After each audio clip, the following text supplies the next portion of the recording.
सो अगर मैं आपसे पूछूं डिप्लोमेटिक फ्रंट पे अब हमारे डिप्लोमेट्स के लिए कितना आसान हो गया है इस जंग के बाद कि वो कश्मीर का केस बेहतर तरीके से पेश कर सकें, इन अ वे कि पहले वो सिर्फ टेररिज्म से इंडिया उसको जोड़ देता था, लेकिन अमेरिकन प्रेसिडेंट की ऑफर प्लस इस सिचुएशन के बाद जहां हम बारगेनिंग पे जहां हम खड़े हुए हैं, वहां पे किसी डिप्लोमेट के लिए अब कितना आसान हो गया है कि कश्मीर कॉज को हाईलाइट करे अच्छे तरीके से और एलैबोरेट करे और बताए कि अब ये मसला सिर्फ किसी टेररिज्म का नहीं है, दो कंट्रीज, न्यूक्लियर कंट्रीज के बीच में डिस्प्यूट का मेन रीजन है। जब तक कश्मीर इशू रिजॉल्व नहीं होगा तब तक ये प्रॉब्लम रहेगी। तो किसी डिप्लोमेट के लिए कितना आसान हो गया अब इस केस को प्लीड करना, फाइट करना?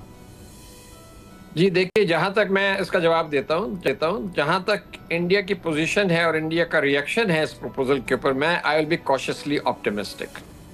शायद वो प्रेशर में आ जाएं अमेरिका के, अगर अमेरिका और प्रेशर डाले और दूसरे वेस्टर्न कंट्रीज, यूरोपियन यूनियन वगैरह भी प्रेशर डाले कि आप बातचीत करें कश्मीर के ऊपर, क्योंकि ये तो एक पाउडर कैग है। I agree with that.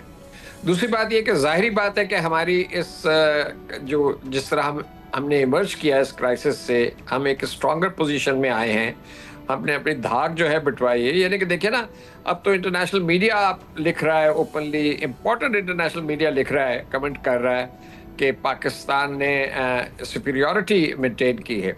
तो इससे जाहिर बात है कि डिप्लोमेटिक एफर्ट्स जो हैं उनको तकवीत मिलती है कश्मीर के इशू को हाईलाइट करने। But at the same time I want to emphasise one thing, while Kashmir is of course very important, और उस पर जो भी हम बैक चैनल करें, उसको रिवाइव करें, या किसी किस्म का यानी कि राब्ते शुरू हो, कम्युनिकेशन शुरू हो, क्योंकि इट्स अ वैक्सिंग डिस्प्यूट जो पिछले 7 दहाइयों से जो है वो चल रहा है, तो एकदम तो हल नहीं होगा, ज़ाहिरी बात है, रियलिस्टिक होना चाहिए।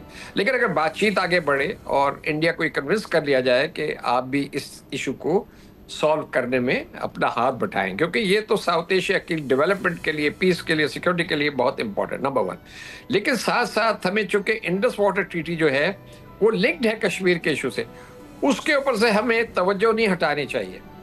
बिकॉज मैं जो कह रहा हूं कि कोविड मीन्स मोर सबवर्शन, मोर सबोटाज, मोर टेररिज्म, ये हो सकता है। दूसरी बात ये कि जो इंडस वाटर ट्रीटी है उस पे वो और नॉचअप कर सकते हैं और आगे जा सकते हैं, क्योंकि ट्रीटी में इस किस्म की कोई प्रोविजन नहीं है कि वो सस्पेंड कर सकते हैं या उसको इन एबेंस रख सकते हैं या उसको टर्मिनेट कर सकते हैं। लेकिन इंडिया पहले भी इंटरनेशनल लॉ की और बैनुल-अक़वामी क़वानीन की खुला जी खिलाफ वर्जी करता रहा है। सिक्योरिटी काउंसिल रेजोल्यूशंस को उसने डिसरिगार्ड कर दिया, जबकि वो सिक्योरिटी काउंसिल का परमानेंट मेंबर बनना चाहता है। तो इंटरनेशनल कम्युनिटी ने तो एक डबल स्टैंडर्ड्स इख्तियार किए हुए हैं ना, जब इंडिया की बात आती है, सॉरी टू से दिस। लेकिन हमें अपने तौर पे बड़ा प्रैग्मेटिकली, बड़ा रियलिस्टिकली सारी चीज़ें देखनी है। ये सिचुएशन एक नई सिचुएशन इमर्ज हुई है जो कि हमें फेवर कर रही है, नो डाउट।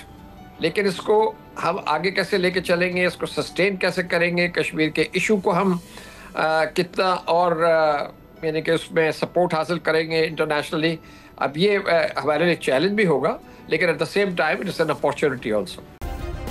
सब्सक्राइब करें और बेल दबाएं ताकि कोई खबर रह न जाए।